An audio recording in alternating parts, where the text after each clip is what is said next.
ఆ మోహనిద్ర నుండి జాగృతమై తనని తాను పరమాత్ముని అంశగా తెలుసుకోవడమే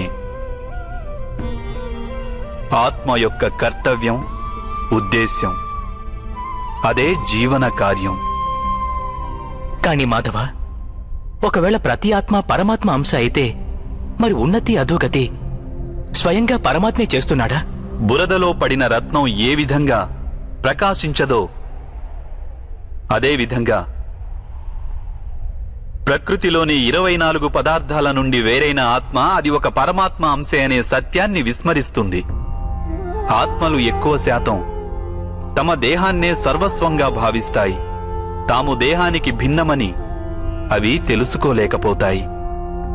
శరీరానికి కలిగే సుఖం, దుఃఖం, రుచి, వాసన ఇత్యాది అనుభవాలను అవి తమ అనుభవాలని భావిస్తుంటాయి.